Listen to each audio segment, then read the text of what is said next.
Happy Kaiju Lie, my friends. Today we're looking at the BePuzzled brand 3D puzzle for Godzilla, and he looks pretty cool. I don't know if you've ever seen these 3D puzzles at your Walmart or your Targets or what have you, but I see them every now and again, and hey, they got a Godzilla, so that's tapping into my interest, so let's check it out. I actually got this fella for Christmas this past year, and sat on him for a minute, built the fella, had a lot of fun, but gotta say, these things are coming on sprues like this here, like you'd see with a Gundam model, but with a bit different of a texture to the plastic. And we get these decals for the eyes and tongue, which I did not use. I think it looks just fine without it. And without yammering anymore, let's take a look at him. He came with no instructions. It is a true puzzle. You just dump pieces out and you have to figure out how to sort it and get them together. So that is a bit of a pain. And how he puts together, parts of him are a little bit fragile depending on where you pick him up, and his spines fall out like crazy, which is a pain in the butt just when I'm moving him to put him on the shelf or something. But man, he looks so good. The way he catches light in person looks phenomenal, and he looks great right here, giving him that big spin. I need one of those fancy self-spinning things I see in all them professional videos.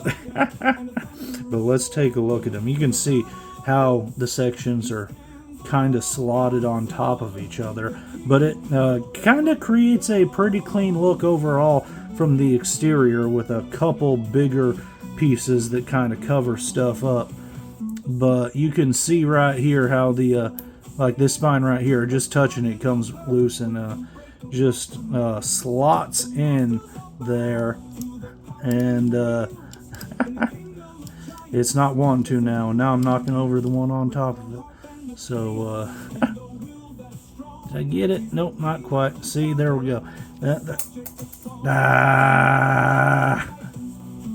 Okay, I had to go searching for this one falling on the floor, but yeah, so the spines really come off super duper easy, and they just sort of slot in there as you see here.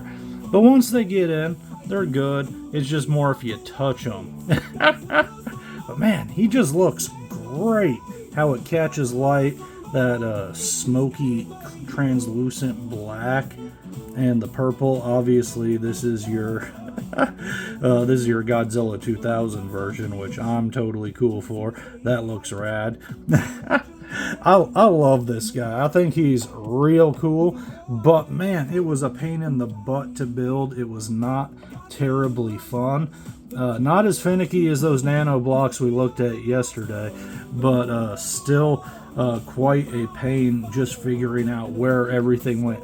Once I got one half of him done and really got the hang of the process, it was a whole lot more smooth, but just the starting out and where to start was really difficult with no sense of instructions and never having built one of these before. There is a hard learning curve just as far as getting it together, and I spent a good long time. This was probably like a good 6 hours building this fella while I was watching some TV between two building sessions, just because you don't have the time to do it all at once. But yeah, really cool. I recommend it, and let's check him out in the light. Yeah, he looks pretty cool if you hold him up to the light there. I really like how that translucent plastic looks. Especially cool catching those purple spines in the back. The build experience was a 5 out of 10 Lawn Flamingos, but I think his shelf presence is very impressive. I really like the way he looks, and minus the fragility of the spines, I'm gonna give it an overall 7 out of 10 Lawn Flamingos. I like this thing a lot. I think it's cool and it's real unique. Just definitely pick this up more for the collectible visual and representation of this Godzilla, and not for a really pleasant and smooth building experience that you're gonna remember as a really good time. But yeah, I say go for it. If you like Godzilla, and you do if you've been watching all my stuff, then I think you'll like this thing. So stay tuned. We'll see you tomorrow for the final episode of Kaiju Live this year. And until then, you know, I got a whole lot more Kaiju stuff all around, and I do a whole bunch of other junk too. So stick around for that if you like that sort of fun. We'll catch you around.